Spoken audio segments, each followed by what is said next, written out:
Hello guys, how to score distinction in physiotherapy. ये वाली video इतने सारे पार्ट्स में डिवाइडेड है with respective topic.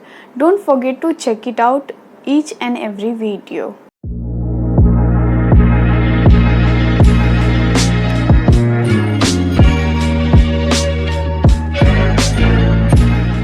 Hello guys, welcome back to my Brown Physio. I am Neha Singh and I am studying in second year Bachelor's of Physiotherapy.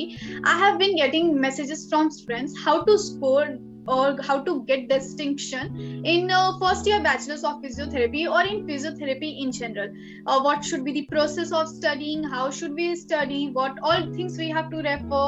So I myself am not the topper, neither I have scored the distinction. So I thought to call two of the students who have scored distinction and who were the rankers in their college to tell you about all these things. So today we have Sahil Israni, Akka Physio Mind, and Gaurav, Akka Physio by Heart, to tell you about all these things and clear all your doubts. Let's know about them from themselves. Sahil Israni, can you give introduction about yourself? Yeah, myself Sahil Israni.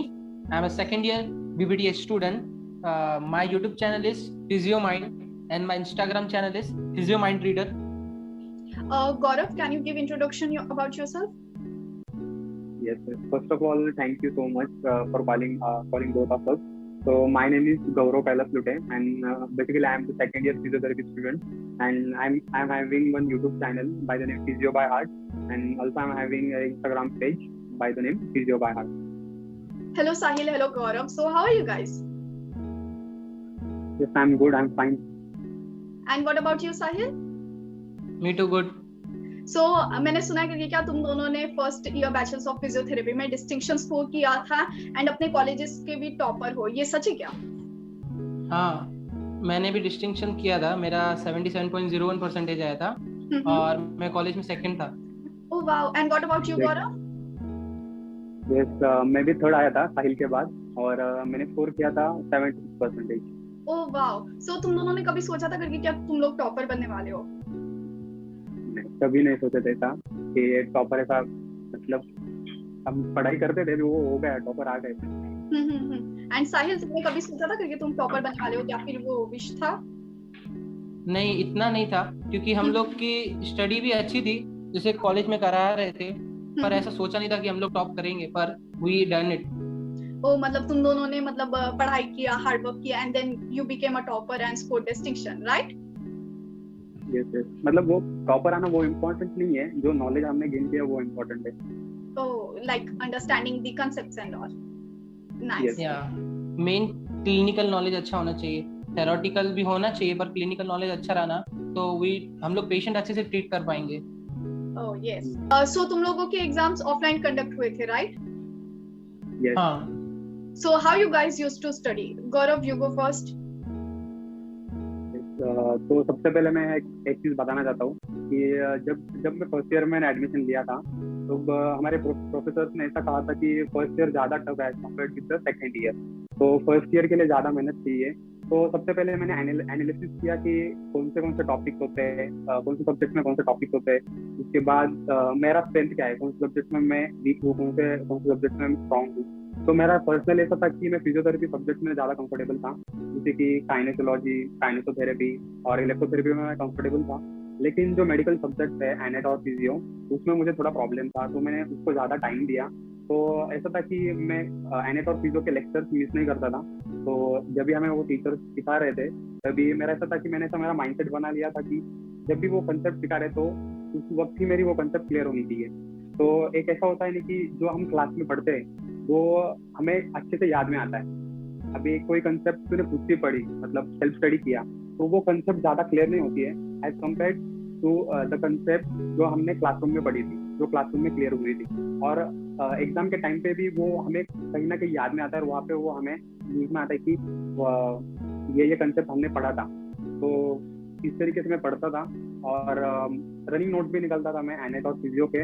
और electro और exercise therapy में हमें assignments देते थे, तो वो assignment prepare करने के लिए हम फेसबुक प्रेफर करते थे असाइनमेंट लिखने के लिए.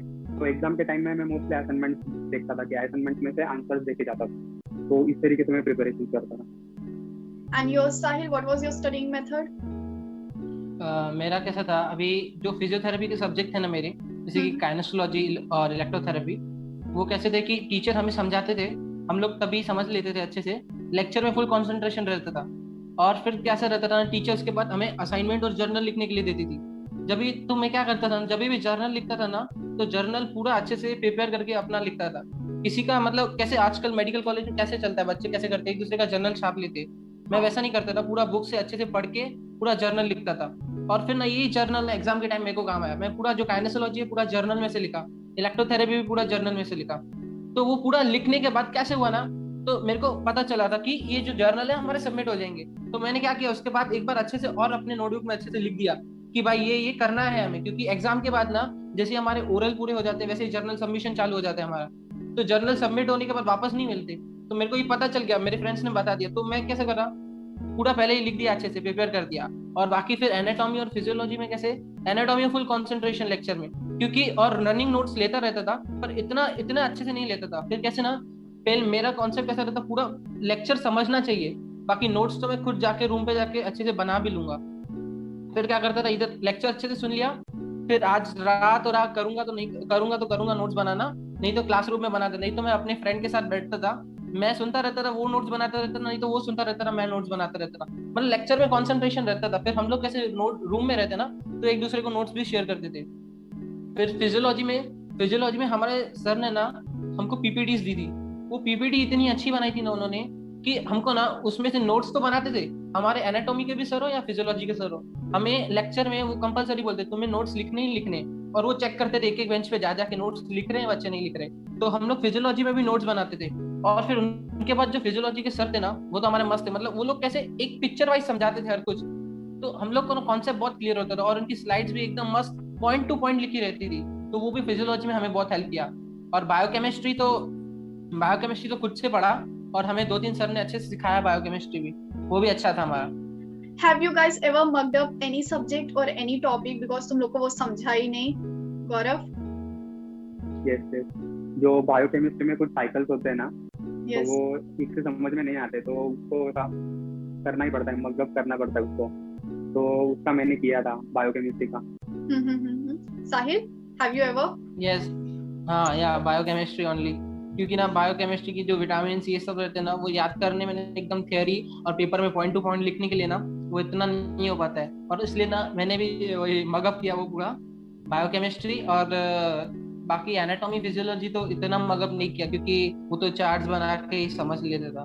थोड़ा थोड़ा तो मगअप करना ही पड़ेगा, क्योंकि ना वो एंड में जाके ना फिर भूल ही जाते हैं, मगअप करना ही पड़ता है थोड़ा थोड़ा।